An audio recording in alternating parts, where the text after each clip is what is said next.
When I first learned of the Society for Women's Health Research and its effort to put women on the map of medical studies, I was reminded of a conversation I overheard at a meeting of the Association of American Law Schools in the early 1970s. A group of leading law teachers were speculating about the changes that might occur with women beginning to enter law school in numbers and not just as a few at a time, curiosities. After an initial expression of uncertainty, which was certainly not characteristic of brothers-in-law, one prominent law professor said, "Not to worry. What were women lawyers after all? Only soft men." That was the prevailing view in the medical profession too. If I understand the situation correctly, researchers tended to view men as the norm, the standard, and to ignore, downplay, or underreport sex differences. The concerted effort of this society are hastening the day when women will be studied equally and as women, not neglected, written off as soft men, and that is cause to applaud.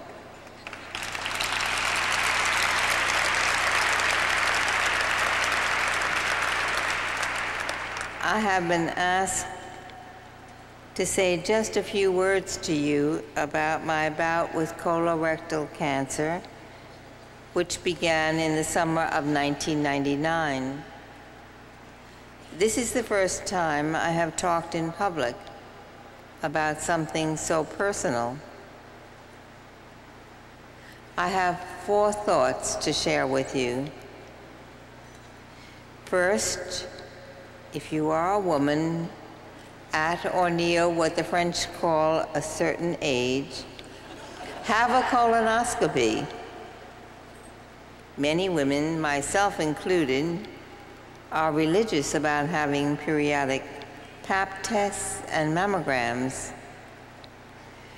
But we tend to think of colon and rectal cancers as men's diseases.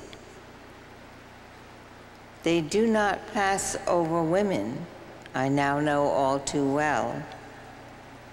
And early detection can make a huge difference. Also, if any of you have had such an examination years ago and found it exceedingly unpleasant, as I did when I had a first colonoscopy in the 1980s, I can assure you that it is less awful as currently administered.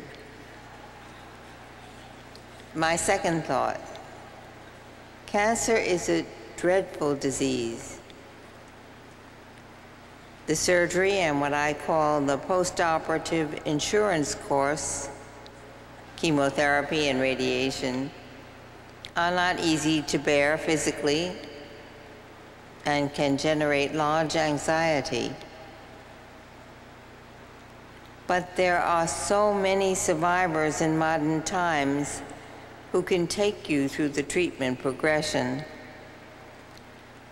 A deputy clerk at the Supreme Court had undergone the treatment a year or so before I did. He spoke to me at intervals, not dousing me with too much at the start, but telling me just what I needed to know at each stage. Honest previews can make the experience less intimidating. And the support and encouragement of others buoy one's spirits. I received many letters from people across the country last year. My very favorites ran like this. I had colon cancer 15 years ago, and I am feeling altogether fine.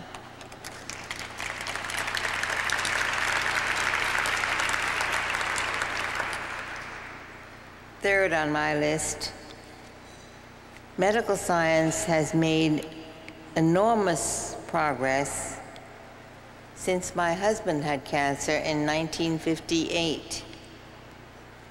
In those days, the word chemotherapy was not yet heard. Even so, part of the treatment, in his case and mine, seemed to me more art than science. One must make choices. In my case, one choice was whether to undergo daily radiation coupled with a simultaneous chemotherapy infusion for 6 weeks. Did I need all or any of it, or did I not? What were the ups and downs, the pluses and minuses, short and long term? The doctors I consulted were not of one mind. Much as I wished I had been given a crisp, right answer, ultimately I had to decide, and it helped to be fully informed before I did so. On information, the Society has published an attention-engaging pamphlet reporting that colorectal cancer strikes women nearly as often as men.